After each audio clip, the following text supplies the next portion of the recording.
This is Pet Life Radio. Let's talk pets. So why do seagulls live near the sea? Because if they lived near the bay, they'd be bagels.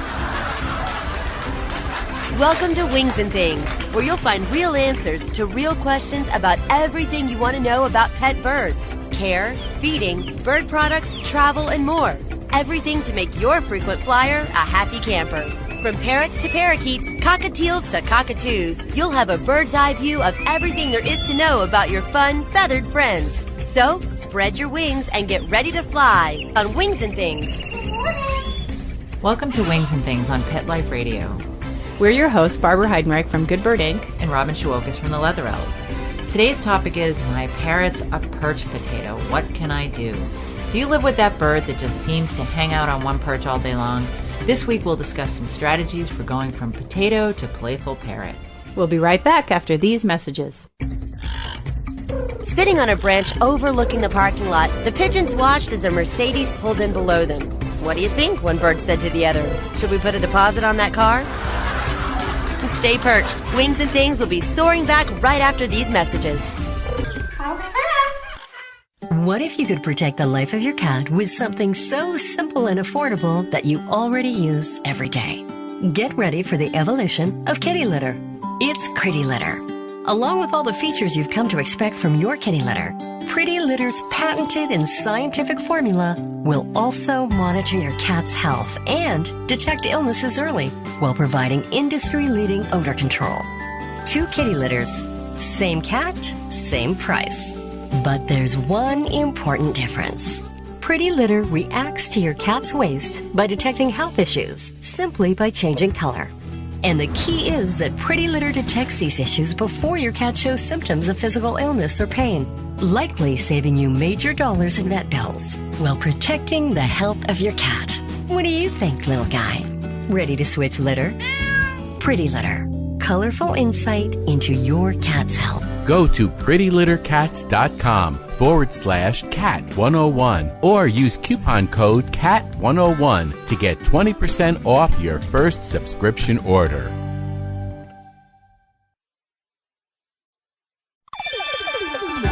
Let's Talk Pets on PetLifeRadio.com.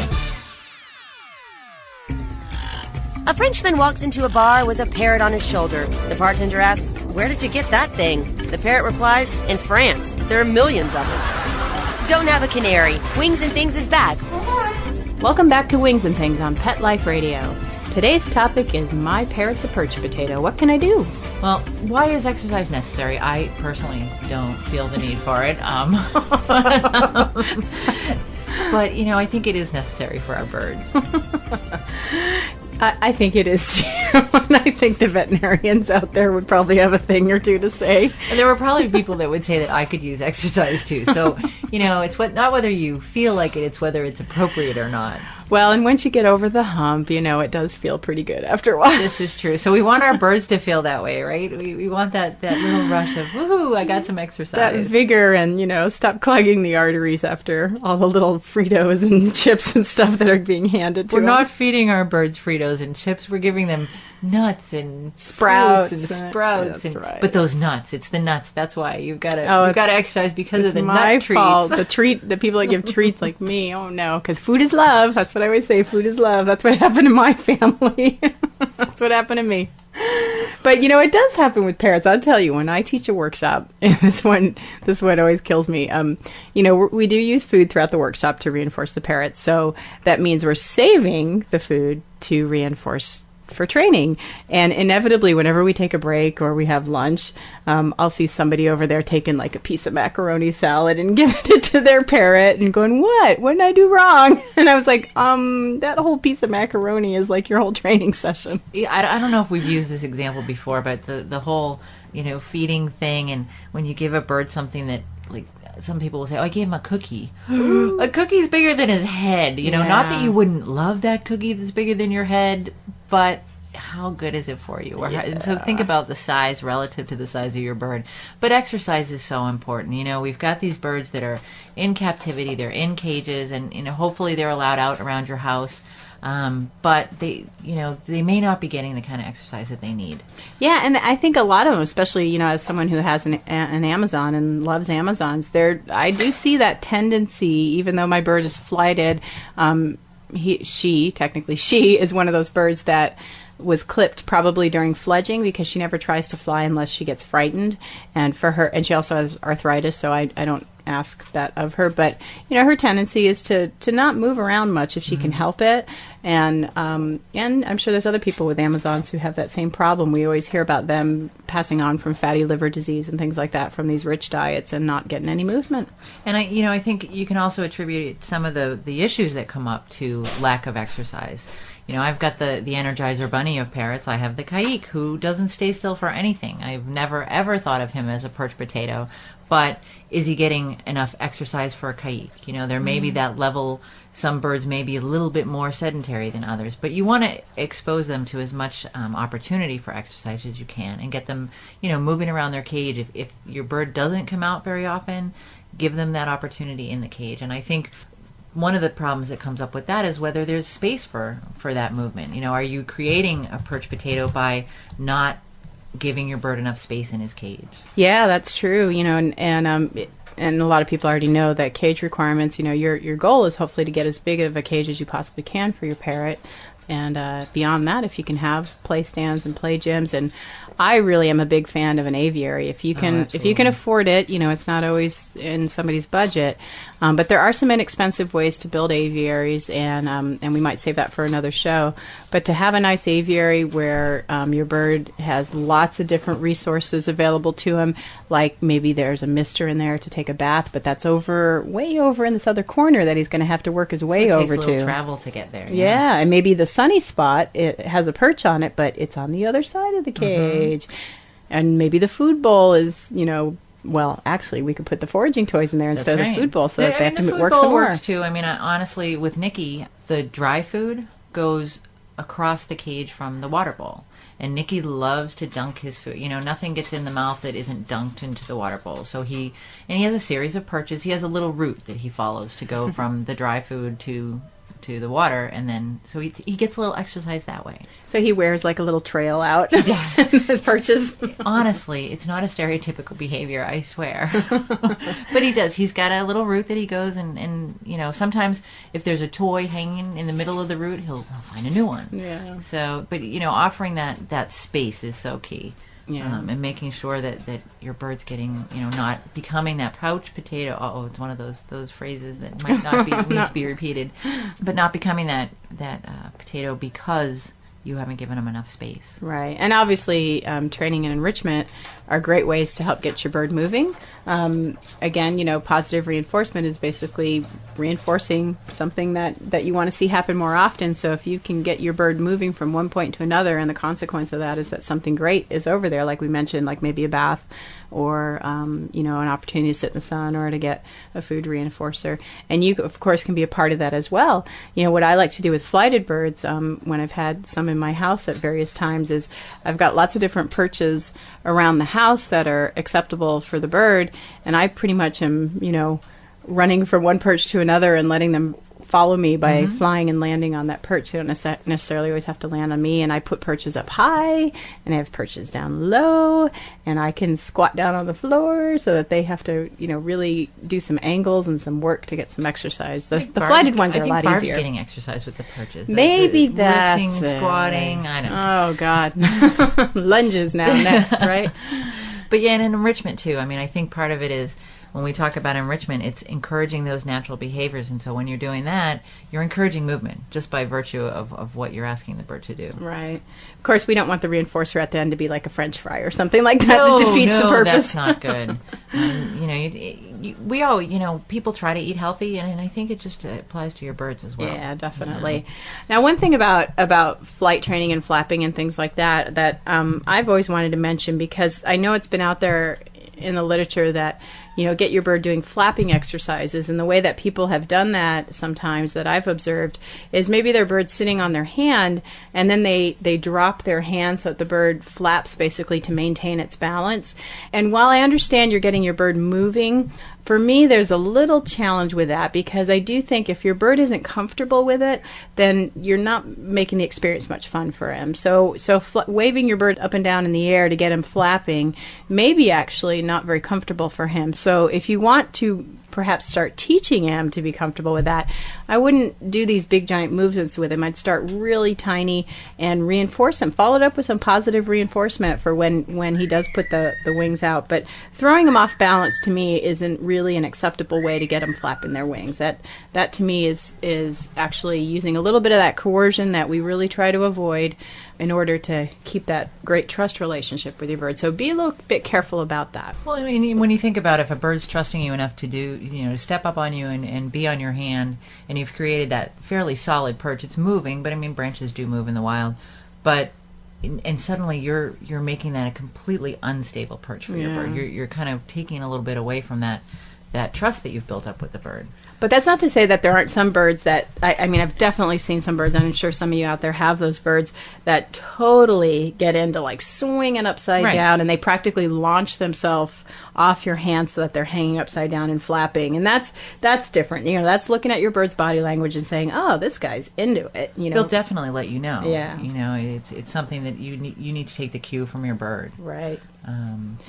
And also, even taking a bath is a great way to get your bird moving and flapping those wings, especially, again, being an Amazon lover. I know how Amazons really can get into a bath where they're just flapping those wings all over the place and vocalizing.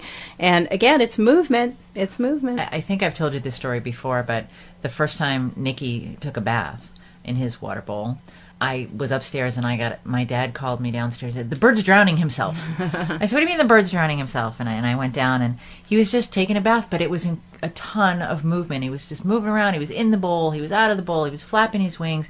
He was going from perch to perch and then back to the water bowl. And so it was definitely stimulating him to move more. And so what I've done since then is I'll place a shallow pan, obviously while I'm there, but in the bottom. And he'll go down to that and do the bathing thing in there. A lot of people do, baths and showers and things like that. And again, it's that movement. It's that different stimulation than being in the cage. And of course, again, going with your bird's body language, as long as it's something he's into. You don't want to, if you're spraying him and he's not into it, usually they're not putting their wings out. So it's not doing him much good. I don't know if I mentioned this in the podcast before, but when I used to work at Natural Encounters at Disney's Animal Kingdom, the show we did there, we did have a shower cage set up. So we had a big enclosure that was outside, and after a pair of birds, perhaps usually a lot of the birds were kept there in pairs, when the show was done and they weren't performing anymore that day, they didn't have to fly anymore, we'd put them in the shower cage. And the shower cage had a mister that we would have in one corner. We also had a pan of water at the bottom, and then we also had another hose that was delivering water in bigger droplets, so there were several different options. And we would just put the birds in there and let them hang out there for an hour or so, and they would just go get into that bath pretty much as long as they were in there. And when we finally would take them out was when they kind of went over and sat on a perch and said, okay, I'm done. Right. But it doesn't take a lot of effort on your part, and if you've got one of those birds that just loves having a bath and you've got a nice climate where they can be outside for that, it's a great way to get them moving, and they've got a lot of space to take that bath and flap those wings. And if you're the least bit mechanically inclined, there are ways to do showers and misters that are motion sensors. And so your bird, it's something that your bird can have a choice whether it has that mist or not. And it's great to allow them that control. And if people are interested, they can email me. We did a workshop several years back at the American Association of Zookeepers. It was for elephants, and so the information is designed to build one elephant size, which I don't think you'd want to do for your cockatiel. But that information is out there, and I'd be happy to share that with people if they want to get in touch with me. And when you backtrack a little bit, when you were talking about the bird's body language telling you whether it wants to be misted or sprayed, Nicky is not a big fan of the spray or the mist. It's and initially I was like, but I really need to do this. This is important. I need to mist him. And then I realized it's not. He's getting that bath. He's doing the bathing himself. And he definitely, if he's on his play gym, he will walk away from me with the mister in my hand. He'll move to the other end of the perch, and at that point I stop, because he's obviously telling me through his body language that's not something that he wants to be doing at that time. Yeah, and if needed, he can be trained to be comfortable with a mister, but as you said, he's already got other options for getting a bath.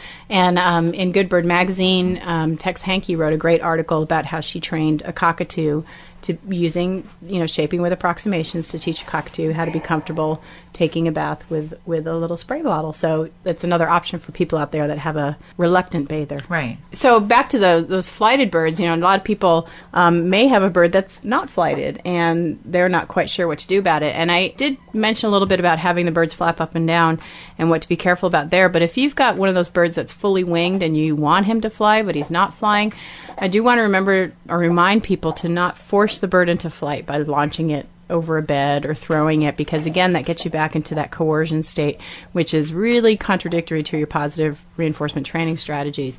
You can get there with tiny baby steps of teaching them to hop to your hand. It's a little tougher for those birds that haven't been flying for a long time. So even if your bird doesn't fly, you can train them to climb all over the place, and this is where your target training skills are going to be really important. And in fact, you can put all these different perches on cue, and even on, and actually one behavior I've always really enjoyed that I've done with flighted birds, but you could do it with non-flighted birds too, is that you give them a cue that means just go find a perch, any perch. Right. And if you've trained your bird maybe 5 or 6 different perches in his enclosure or in your house that he can climb to, that you want him to go to, you can just say, give a cue perch, and he goes and seeks out one, which takes a little effort. It's got to go climb over there or whatever, and get reinforced for it. So all is not lost just because your bird doesn't fly. And it's really helpful, too, as someone that does have a non-flighted bird, when I'm changing the water bowl or something like that, Nicky will sometimes stand on the water bowl. And I've got him now, he's target trained to move. He'll target to another spot or to a perch in his cage, and he does have to do that movement. And it's when I need him to move for me, and I don't have to force him to move. I don't have to physically move him in any way. And I've used the training, and it's getting that movement as well. Definitely. I'm sure there's somebody out there that has done this in their house. And I know some of the good bird readers have sent me great pictures of some of their aviaries and things like that and rooms that they've made for enrichment. But I love the idea of big cargo nets and ropes and stuff all over the ceiling. So, hanging from the ceiling so your birds have pretty much your whole room to travel. Mm-hmm. Which is nice, because and it is that movement. And they can stay up high if they want to. They can stay. It simulates that canopy effect. When they're in the wild in the rainforest, they're up in the upper levels of the canopy, and they can stay up there and move from one to the other. And they don't necessarily have to be directly interacting with you. They have a choice whether they want to come down or not. Yeah, and I think it's Chris Porter who has baskets hanging from her area that she made for enrichment for her birds, and so they've got to travel from basket to basket and see what's inside there that can be fun to interact with. So it's really just a matter of putting all those resources in different places, whether it's high perches for snoozing or lower perches for treats, or perch that's mid-level for enrichment items that are unique and novel. All those things can get them moving. From a training perspective, another nice one to use is training a retrieve, but making it a super long retrieve. So you might start out really close at first, where they pick up something and put it, in a container or in your hand or whatever, and then you start adding distance to it. So they really have to go work for it. And Rebecca O'Connor was on the show not too long ago, and she didn't share the story on air, but one thing she did with her dogs, which I loved, is she had one dog that really seemed to be interested in pens, and who doesn't have a parrot that wants to chew up a pen? There you go. And so what she decided to do was to train her dog to retrieve pens for a food reinforcer. And so then she started hiding the pens all over the house so that kept the dog busy, because the dog would go look for the pen and bring it back to her, and she'd get reinforced for it. So obviously with a parrot, if you wanted to use a pen, you might be taking it apart so that the ink and the spring and all that stuff weren't in there, and maybe you just have the plastic outside part. But, imagine training a retrieve with that, and then expanding the distance, and then making it a search behavior, so they actually have to look for it, too. You do the treasure hunt with your bird. Yeah. And you could do it with anything. You could do it with little foot toys. They could go find a foot toy and bring it back to you. So there are definitely some things you can do. And some hiding foraging items is the same idea. Put them around the house and allow the bird to go and get them. It's definitely something that requires that movement from them. And if you choose like maybe 5 or 6 or 7 different locations that that these are going to be the places where you typically hide stuff, then you don't necessarily have your bird destroying like everything in your house. He's got some certain locations that he's pretty sure that that's where he might find something good if he goes searching for it. Well, shoot, we've talked a lot. Maybe we need to take a break. We have. Why don't we take a break, and we'll be right back after these messages. Sitting on a branch overlooking the parking lot, the pigeons watched as a Mercedes pulled in below them. What do you think? One bird said to the other. Should we put a deposit on that car? Stay perched. Wings and Things will be soaring back right after these messages. Put on a perfectly pawsome pet party. Having an awesome birthday or adoption day celebration for your 4-legged friend? Or just want a fun excuse to throw a fun party with your friends from the dog park? Deck out your party with Molly and Bandit Pet Party accessories. Party products designed specifically for pets. There are wearables, including adjustable pet party hats, bow ties, and tutus. The photo prop kits include funny glasses and hats. The party supplies and decorations include coordinating table covers, party banners, cake decorations, and treat bowls, cups, and bags. Everything you need to create great memories and Instagram-worthy photos. They're available in 2 colorful themes, tropical and fireman. It's a dog's life. Celebrate it with Molly and Bandit Pet Party at mollyandbanditpetparty.com/petlife. Let's Talk Pets on PetLifeRadio.com. A Frenchman walks into a bar with a parrot on his shoulder. The bartender asks, "Where did you get that thing?" The parrot replies, "In France. There are millions of them." Don't have a canary. Wings and Things is back. Welcome back to Wings and Things with your hosts Barbara Heidenreich and Robin Shewokis on Pet Life Radio. Okay, so we touched a little bit before the break Barb touched a little bit on putting things in certain places so that your bird's not chewing up your whole house. And I think safety is really key when you're talking about a lot of movement.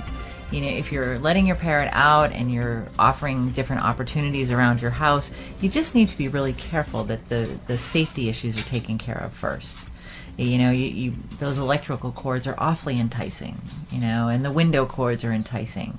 Things that your bird may be getting into if you're suggesting or requesting this movement from them.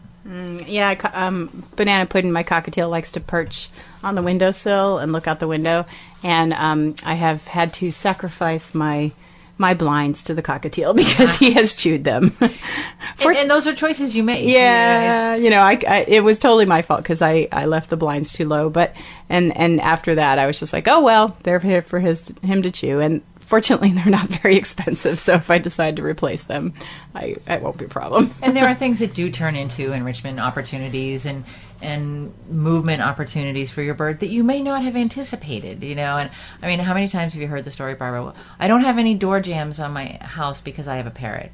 Well, that doesn't have to be. You know, if you're creating enough movement and you're offering, you know, enticing reinforcers at the end point of that movement, then it's really not, you know, the destruction doesn't have to happen. Mm-hmm. And safety too, and make sure that, you know, the fans are off if you've got fans in your house, ceiling fans. If you're going to have that bird out and you're going to be working with him, working on this exercise piece, then you really do need to be sure that those things are safeguarded, and stoves and things like that. I mean, they're common sense things, but sometimes you get caught up in, oh, look I'm getting this exciting movement, I'm getting my bird to exercise, and they may go, you know, by the wayside because you don't think of them in the excitement. Definitely. I know something that's very exciting for my parrots. Yes. My computer. There you go. And unfortunately, I don't want him to chew that up either, but Banana Pudding in particular will launch himself from his cage top to get to the computer, and believe it or not, he actually looks at the images, like especially if I'm punching keys and things move. Yeah. He watches the images, so it's a interesting reinforcer for him. You know, again, with the visual enrichment, you're offering that visual stimulus to the bird, and if you move it around, you know, does the TV screen or the video screen that you're using have to always be in the same place? You know, get them moving. And they may move in response to things that are happening on the screen, too. So that visual stimulation may get them moving. Yeah. Another we've talked about perching and different perching, but perching in itself is enrichment. You know, oh, it's a perch, I just have to have a perch. Well, offering different perching and offering them, you know, I think we sometimes make things a little bit too easy for our birds. It's that whole, it's my baby, and he needs to, it needs to be easy to get from one point to the other. Unless you have a bird with some physical, disability, if you will, and they need what I call handicap perching. It doesn't have to be right, the one end crosses over the other end so they can very easily step from one to the other. They will crawl across the top of the cage or crawl across the bars to get to the next perch if need be. So it does encourage that movement, and just be strategic about it and move it around. It doesn't always have to be predictable. You don't want to introduce something huge and new into a cage when your bird's out. But if it's the same perching, you can move it around while the bird's on the play gym. Maybe you move the perch from here to there, and you're offering something a little bit different. So you can play with the perches and get them going a little bit further than they might have before. Another, as far as perches are concerned, the play gym is just huge. I have a play gym for Nicky, and I have to admit it's way too big for him. It's way more space than the average kike needs on a play gym, but he uses the whole thing. Yeah, I was going to say, and if the whole point then is just to get him moving all over it if you can. Yeah.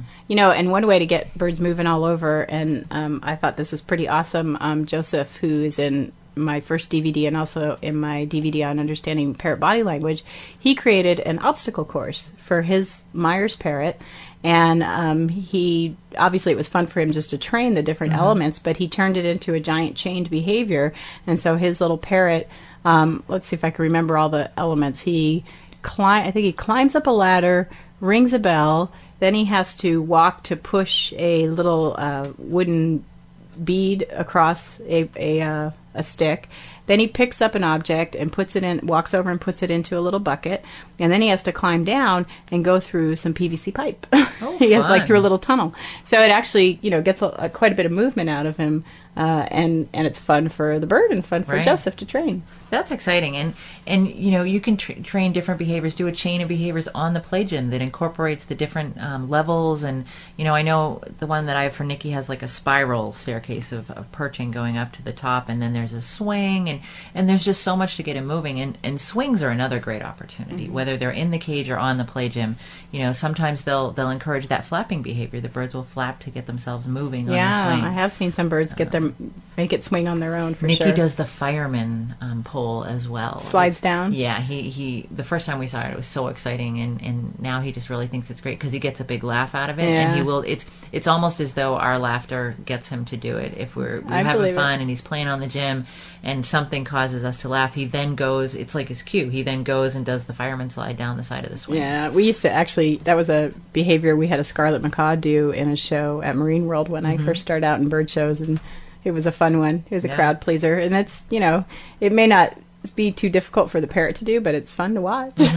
Well, and I find myself too, when I'm placing toys in the cage, I will make sure that I'll try to put them so that they're accessible to different perching, and that's not always necessary either. I was just recently at a show in Utah at Tracy Aviary, and they have a cockatoo that comes down a vine, a simulated vine, and then goes to another vine and crawls up the vine and then goes over. And you could put, different rope hanging, ropes with just big knots in them, and your bird can go from one to the other. It's kind of that George of the Jungle thing happening in the cage, which is a very natural behavior too, for them to go from one to the next. Yeah, definitely. I was going to mention, this one just came to me back when we were talking about flighted birds. One of the ways that we actually get flighted birds in shape is to have them do what's known in the falconry community as verticals, where you basically try to have a bird fly a fairly steep angle to you. But again, this is for a bird who's, pretty skilled flyer. You wouldn't be doing this with a bird who doesn't have good flight skills to start with, but it actually helps them build their pectoral muscles. And so you also have to keep in mind you don't want to push them for too much, because just like you, after a workout, you can get sore from that. But it's another way to get a little exercise. You just do a little, fly up to the hand. They get reinforced, and you can cue them to fly back down, and then cue them to fly back up to your hand and get reinforced. And that little bit of repetitive motion can help build some of their stamina as well. And would you do that from the ground to your hand, or?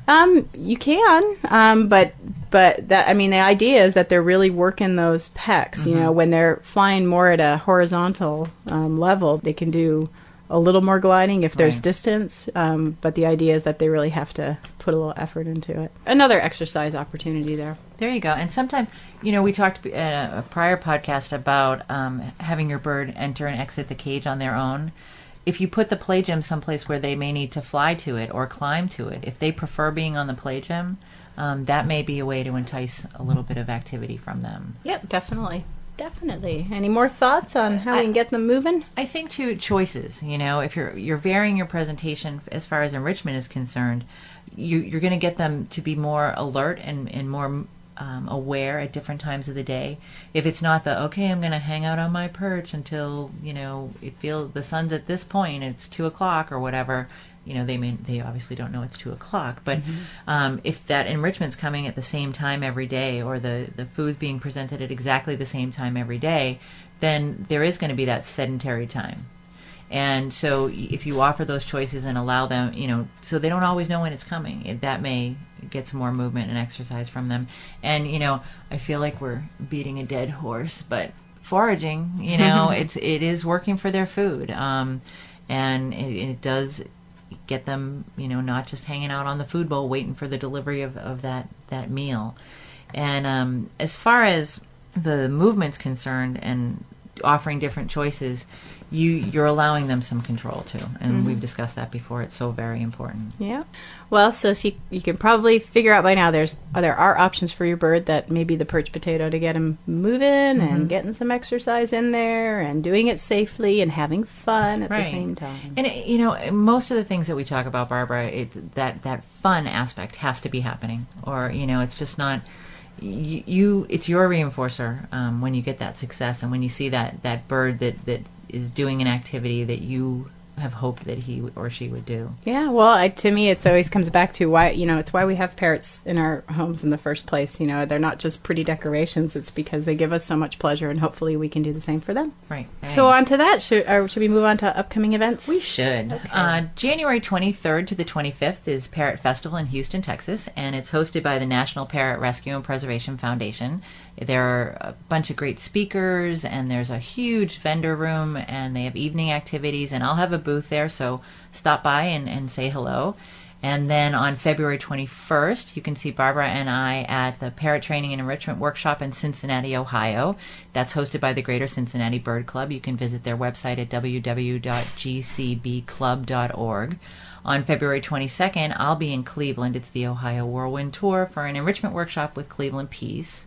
And then February 24th through 28th, it's the International Association of Avian Trainers and Educators Annual Conference. Barbara, that's me, and Robin will be participating in this event. March 14th, I'm teaching a parrot behavior and training workshop in Dallas, Texas. The website for that is bird-haven.org. And then on March 28th, I'll be in Old Saybrook, Connecticut, teaching a flight training seminar at Featherlust Farm Bird Store. You can visit featherlustfarm.com for more info. And then April 18th and 19th, Dr. Susan Friedman and I will be teaching a parrot behavior and training workshop in Barrie, Ontario, Canada. And more information can be found at parrotworkshops.org. And then May 9th and 10th, I'm going to be in Finland. I don't think I can pronounce the city. It says Janakala, perhaps, but you can find more information on my website. And then May 16th and 17th, I'll be in France. The website for that event is going to be www.aedp.fr, and you can also visit goodbirdinc.com for info. And then May 23rd and 24th, I'll be in Portugal, and we're still working out the details on that event. May 29th to the 31st is the Best Parrot Conference in Edison, New Jersey. Barbara, myself, Dr. Susan Friedman, Joanna Eccles from the World Parrot Trust will be speaking, and we'll be doing some up-close and personal experiences there. And then October 24th through the 31st, I'll be sailing on the 09 Parrot Lovers Cruise. The cruise is going to Panama, Costa Rica, Cozumel, a great opportunity to see hopefully see some parrots in the wild and some great speakers. And you can get more information on that at Baldman Travel, BALDMAN Travel.com. And if you'd like to visit our website, you can go to goodbirdinc.com and theleatherelves.com and, of course, thebestparrotconference.com. And some resources as far as getting your birds up and moving. Starbird has some wonderful cargo nets, and you can check those out online. Your Lucky Parrot has boings, which are fun, and they're just a movable kind of perch. And then there's the Orb toy, which is the circular perch that can be hung from the ceiling and things like that. Yeah, it kind of looks like a bunch of boings put together in a big giant ball. It does, and it's a lot of fun. And I've seen birds use them before. My enrichment tip of the week is your level of interaction can set the tone for how active your parrot is. Don't be a couch potato. Get in there and offer a wide variety of options for your companion. And my training tip of the week, to avoid adding to your bird's laid-back ways, you can save favorite foods for rewarding good behavior. In other words, nothing's free. Each treat is earned. No more dropping seeds and nuts in the bowl just for sitting there and looking pretty. All right, and I think with that, we are out of time. So if you want to contact us, if you have suggestions or questions, you can contact us at robin@petliferadio.com or barbara@petliferadio.com. And as always, if you'd like transcripts of this show, please visit www.petliferadio.com. See you next time. Bye-bye. Join us every week on Wings and Things and get a bird's eye view of everything there is to know about pet birds and how to make your frequent flyer a happy camper. Wings and Things, only on PetLifeRadio.com.